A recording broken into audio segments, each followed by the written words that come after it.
আপনারা নিচের যে গাছপালার অংশটা দেখতে পাচ্ছেন, এই অংশটা যারা চিনেন বা যারা কারওয়ান বাজার কেন্দ্রিক চলাফেরা আছে তারা নিশ্চয়ই জানেন এটা হচ্ছে পান্থকুঞ্জ। একসময় এটা এরশাদ পার্ক নামে পরিচিত ছিল, অর্থাৎ হুসেন মোহাম্মদ এরশাদ যখন রাষ্ট্রপতি ছিলেন তার আমলে সম্ভবত এই পার্কটি তৈরি হয়। তখন থেকে এটার নাম ছিল এরশাদ পার্ক, তবে এটার যে নাম সেটি হচ্ছে পান্থকুঞ্জ। এই পান্থকুঞ্জটা ছোটোবেলা থেকে আমরা এখানেই বড় হয়েছি। এই পার্শ্ববর্তী যে জায়গাটা কাঁঠাল বাগান, ভূতের গলি বা ওপারের মগবাজারের একটা অংশ, এখানকার যত কিশোর বা বাচ্চারা ছিল তাদের খেলার একটা সুন্দর জায়গা ছিল এখানে। পার্কের ভিতরে বিভিন্ন জায়গায় ফুটবল, ক্রিকেট সহ নানান ধরনের খেলা বাচ্চারা খেলতো, অর্থাৎ একটা কোয়ালিটি টাইম স্পেন্ড করতো এখানে। কিন্তু সময়ের সাথে সাথে ধীরে ধীরে এই জায়গাটি আস্তে আস্তে বিভিন্ন সময় বিভিন্ন কায়দায়, আজকে হচ্ছে যে বাউন্ডারি, কালকে ড্রেন, পরশুদিন লোহার গ্রিল, এই নানান ধরনের ডেভেলপমেন্ট, কখনো পুরোপুরি এটাকে পার্ক করা হবে, রাস্তাগুলো তুলে ফেলো, এই সমস্ত উন্নয়ন গত 15-20 বছর ধরে হচ্ছে। সর্বশেষ যেটা দেখা যাচ্ছে যে পার্কটাই এখন তার সে পার্কই থাকলো না আলটিমেটলি। প্রথমে যে জিনিসটা দেখতে পাচ্ছেন যে টিন শেড, এটা একটা ময়লার ডাম্পিং পয়েন্ট, এখানে প্রথমে এটা বসানো হয়।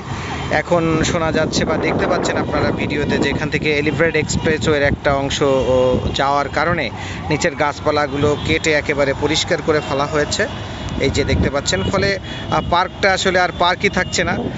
যতই দিন যাচ্ছে ঢাকা শহরের তাপমাত্রা ক্রমান্বয়ে বৃদ্ধি পাচ্ছে। আজ থেকে 20 বছর আগে সম্ভবত যেগুলো খুব দামি বিপণী বিতান বা যেগুলো নতুন যে স্ট্রাকচারগুলো হচ্ছিল লাইক এই রকম টাইপের গ্লাচালা বিল্ডিংগুলো, সেখানে মূলত এসি ছিল।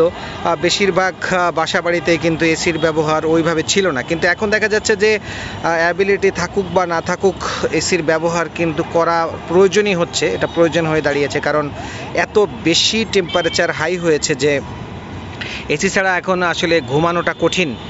আর দ্বিতীয় কথা হচ্ছে যে যে জলাশয়গুলো ছিল সেগুলো ভরাট হয়ে গেছে। দেখতে পাচ্ছেন একই কাহিনী, হাতিরঝিল এক সময় খুব ঘটা করে এখান থেকে ক্লিয়ার করা হয়েছে।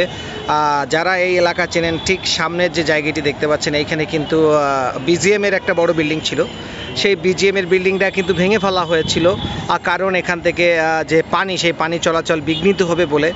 অথচ এর পাশে যে জায়গাগুলো ছিল চাইলেই কিন্তু দুপাশ থেকে বিল্ডিংটা রেখেই কিন্তু সেই পানির চলাচল উন্মুক্ত করা পসিবল ছিল।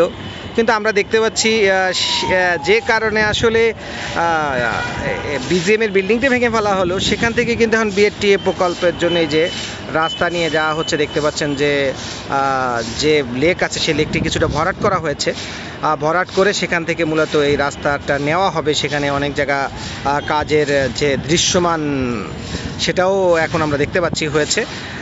সব মিলিয়ে ঢাকা শহরের তাপমাত্রা ক্রমান্বয়ে বৃদ্ধি পাচ্ছে। একাধারে জলাশয়, একাধারে এই যে অক্সিজেন হাব অর্থাৎ পার্ক, সেগুলো কমে যাচ্ছে। আমরা দেখেছি এর আগে ফার্মগেটে যে একটি পার্ক ছিল, একটি খেলার মাঠের মতো ছিল, সেটাও কিন্তু বিলীন হয়ে গেছে, কারণ সেখানে মেট্রো রেলের যে স্টেশন, সেই স্টেশন করার ফলে কিন্তু সেটি একেবারে এখন আর নাই।